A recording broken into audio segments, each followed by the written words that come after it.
Em tempos de pandemia do novo coronavírus, alguns hospitais adotam espaços diferenciados para receber pacientes de baixa e alta complexidade. Isso porque a preocupação também é com os pacientes com outras doenças que temem procurar as emergências com receio de uma possível infecção. A gente conversa mais sobre o assunto com o diretor médico do Hospital Aliança, Dr. Raimundo Paraná.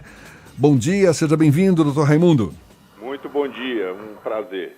Prazer todo nosso, muito obrigado por aceitar o nosso convite.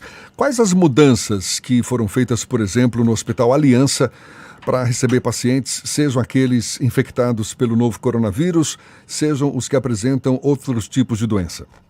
Então, na verdade, há um foco principal no coronavírus no mundo todo, isso é normal, nós estamos vivendo uma epidemia com uma doença que ainda é muito pouco conhecida e que pode ter um potencial de gravidade que bem reconhecido hoje. Mas existem todos os outros doentes que sempre procuram o hospital e que buscam o hospital para a cura das suas doenças ou minimizar os seus problemas. O que nós temos visto é que, em função do medo da Covid, do coronavírus, esses pacientes desapareceram do hospital. E desapareceram de todos os hospitais. Isso, muito provavelmente, esses pacientes estão padecendo em casa, estão atrasando procedimentos que já deveriam ter sido realizados, estão se automedicando, enfim.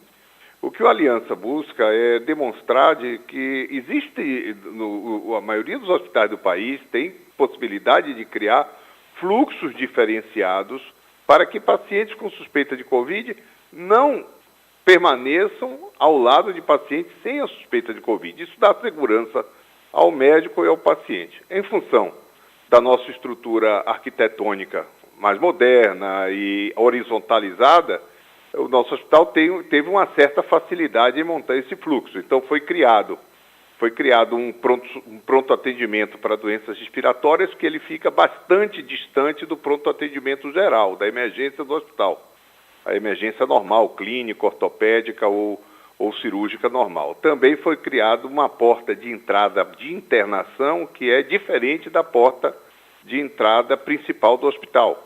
De maneira que o paciente que vem para um procedimento eletivo, uma cirurgia eletiva marcada por seu médico, ele não fica no mesmo setor de internamento de um paciente que tenha a suspeita de uma infecção por Covid. E os corredores por onde circulam os pacientes Covid, eles são completamente separados, como também as alas de internação. Tem uma UTI que é exclusiva e tem uma enfermaria com 22 leitos, mas podendo aumentar para mais leitos, que também é exclusiva, não há passagem de outros pacientes nessas enfermarias. Então, não há risco de trânsito comum dos pacientes Covid e não Covid, principalmente no centro cirúrgico, na UTI geral e no centro obstétrico. Doutor Raimundo, o senhor disse que pacientes que cuidam de outras doenças desapareceram do hospital, dos hospitais em geral. Agora, as consultas eletivas, elas estão mantidas ou foram suspensas? Porque há a informação também de que muitos médicos suspenderam as consultas eletivas, os procedimentos eletivos. O senhor confirma isso? Sim, muitos médicos suspenderam, mas boa parte daqueles que suspenderam foi por falta dos pacientes. Houve uma remarcação grande de consultas ou simplesmente os pacientes não apareciam e isso fez com que alguns médicos deixassem de atender. Outros estão atendendo, obviamente, paramentados, como deve ser, com os chamados EPIs, que é o material de autoproteção, recomendado pela OMS, pelo Ministério da Saúde, etc. Mas, de qualquer maneira, nenhum médico vai ficar ao longo de 3, 4 meses sem atender seus pacientes. Isso não existe. Não existe. Por causa disso, em algum momento isso vai ter que ser revisto e o próprio paciente deverá provocar essa mudança ao recorrer aos seus médicos. O que tem ocorrido hoje é que muitos pacientes têm recorrido ao WhatsApp para receber orientações dos médicos, ao telefone.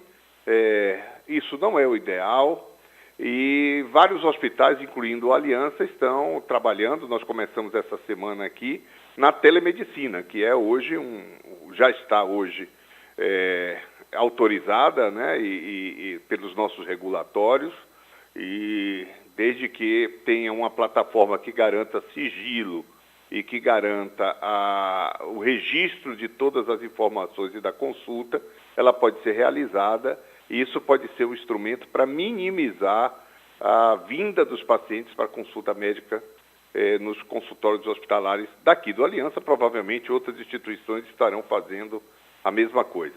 Mas, de qualquer forma, essa é uma situação que não se pode demorar muito tempo. O que estão fazendo esses pacientes que não estão vindo à emergência? Esses pacientes provavelmente podem estar piorando a sua condição clínica, podem estar se automedicando e adquirindo comorbidades e podem estar transformando situações que são mais simples e eletivas em verdadeiras urgências e emergências em futuro próximo. Essa é uma grande preocupação que nós temos. Doutor Raimundo, em relação às visitas, quais as mudanças também que foram adotadas, quais restrições foram impostas àquelas pessoas que vão visitar seus familiares, enfim, quem está internado no hospital? Olha, a restrição à visita teve que ser imposta de uma maneira bem intensa. Quanto menos gente circular no hospital, melhor, por motivos óbvios. Para os pacientes que estão internados na unidade Covid, só se permite a presença de algum familiar quando o paciente tem alto nível de dependência. Fora isso, não. Isso é um julgamento que a enfermagem do setor faz para liberar ou não. Os pacientes que estão em UTI, Covid ou não Covid, não se permite que esses pacientes se aglomerem nas salas de recepção para aguardar o boletim médico, como ocorria anteriormente. Nas consultas médicas, as consultas devem ser marcadas com intervalo de tempo maior para que os pacientes não fiquem na mesma sala de espera, e só é permitido um acompanhante, se for necessário. Preferencialmente que o paciente venha sozinho. Todos os pacientes são atendidos com máscara, todos os acompanhantes que circularem no ambiente hospitalar também com máscara. Doutor Raimundo, a pandemia do novo coronavírus, ele fez algumas mudanças de protocolo em geral para a população. E aí, algumas vezes, o protocolo tem mudado. Teve a questão das máscaras, que antes era só para os profissionais de saúde, agora o governo em geral, tanto a Secretaria de Saúde do Estado quanto o Ministério da Saúde estão recomendando o uso das máscaras caseiras para tentar coibir o avanço do novo coronavírus. Quais as mudanças de protocolo que o senhor observou e que o senhor imagina que deve acontecer também ao longo dos próximos dias? Olha, eu costumo dizer que todos nós estamos em curva de aprendizado. A gente conhece pouco dessa doença, até porque ela começou na China, as informações que vieram não se repetiram totalmente nos países ocidentais. Depois é preciso ver por que isso ocorreu. Nesse momento, qualquer julgamento ele é precipitado. Então, assim, a curva de aprendizado tem sido agora. A nossa situação parece muito mais com a situação europeia do que com a situação chinesa. E nós estamos ainda vivendo uma crise onde a informação científica mais pura, mais fidedigna não existe.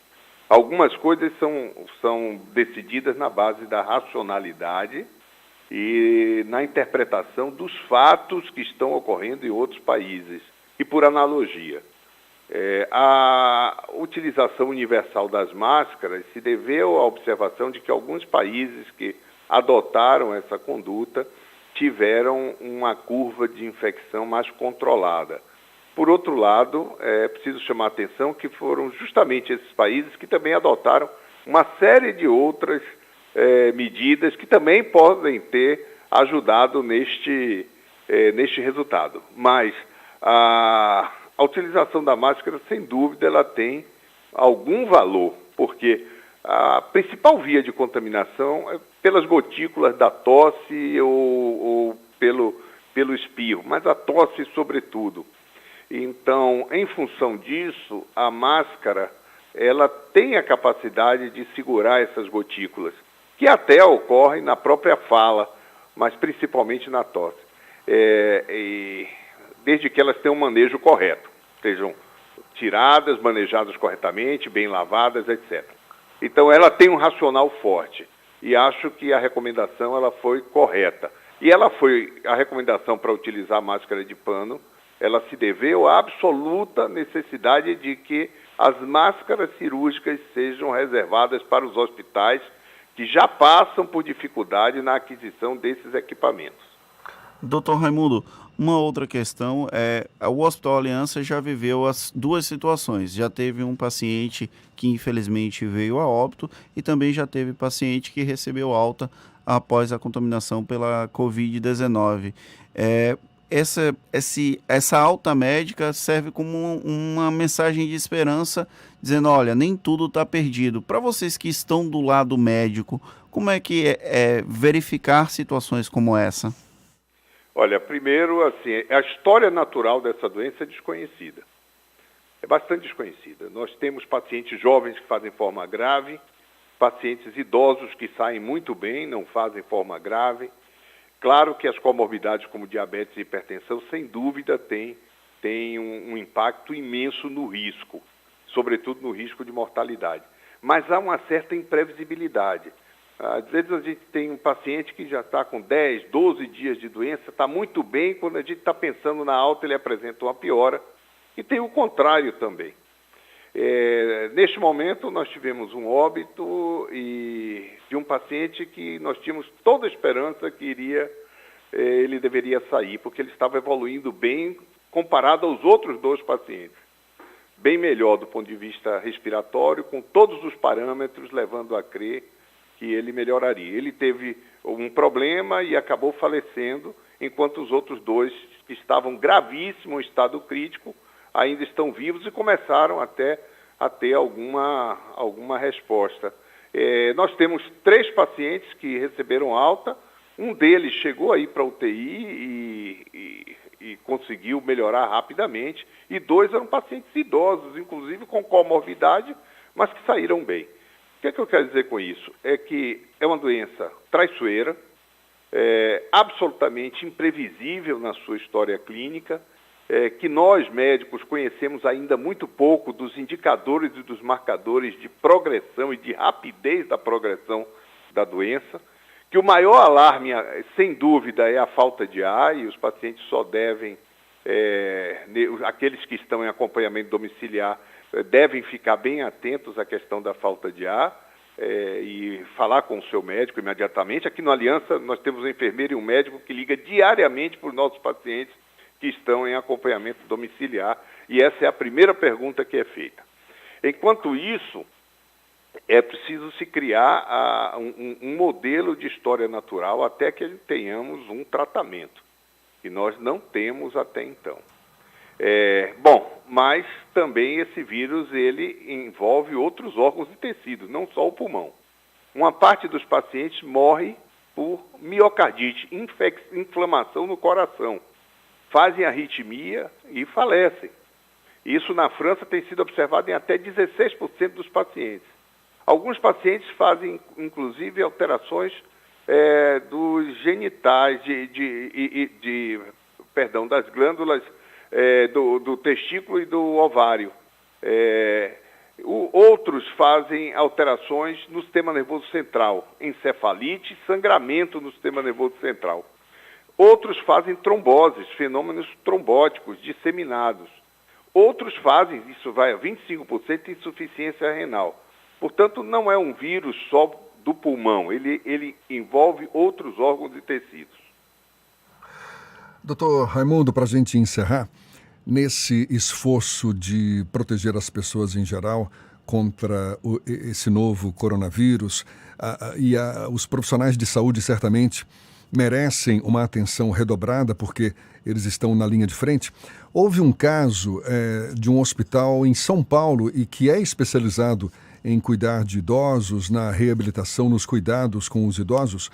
Ele lançou um desafio para os profissionais de saúde de confinamento dentro do próprio hospital, isso durante um determinado período. Então, parte dos médicos, enfermeiros, psicólogos, enfim, profissionais ligados a essa área da saúde, inclusive também seguranças, cozinheiros, até chegar a aceitar esse desafio. O senhor concorda com uma medida como essa e admite que possa ser adotada também no Aliança ou em algum outro hospital daqui de Salvador?